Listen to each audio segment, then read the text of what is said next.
মাইজভান্ডার দরবার শরীফে আওলাদে রাসূল সাল্লাল্লাহু আলাইহি ওয়াসাল্লাম সাইকুল ইসলাম সৈয়দ মাইনুদ্দিন আহমেদ আল হাসানি ওয়াল হুসাইনি আল মাইজভান্ডারির পবিত্র উরস শরীফ উপলক্ষে প্রশাসনিক সমন্বয় সভা অনুষ্ঠিত হয়েছে।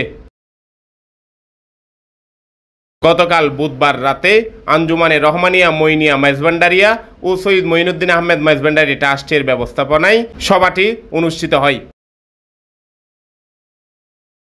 মাইজভান্ডার দরবার শরীফ গাউসিয়া রহমানিয়া মইনিয়া মঞ্জিলের সভাকক্ষে আয়োজিত সভায় সভাপতিত্ব করেন ফটিকছড়ি উপজেলা নির্বাহী কর্মকর্তা মোজাম্মেল হক চৌধুরী। অতিথি ছিলেন ফটিকছড়ি থানার ওসি তদন্ত রফিকুল ইসলাম, সৈয়দ মঈনুদ্দিন আহমেদ মাইজভান্ডারি ট্রাস্টের মহাসচিব অ্যাডভোকেট কাজী মোহাম্মদ মহসিন চৌধুরী। অন্যান্যের মধ্যে বক্তব্য দেন ফটিকছড়ি প্রেস ক্লাবের ভারপ্রাপ্ত সভাপতি SM মুর্শেদ মুন্না, সাধারণ সম্পাদক আবু একলাস জিনুক, সাংবাদিক আহমদ আলী চৌধুরী, আব্দুল কুদ্দুস, তহিদুল আলম মেম্বার, এসকান্দার সহ প্রশাসনের কর্মকর্তা, জনপ্রতিনিধি, সমাজপতি, মঞ্জিলের দায়িত্বশীল সহ গণ্যমান্য ব্যক্তিবর্গ।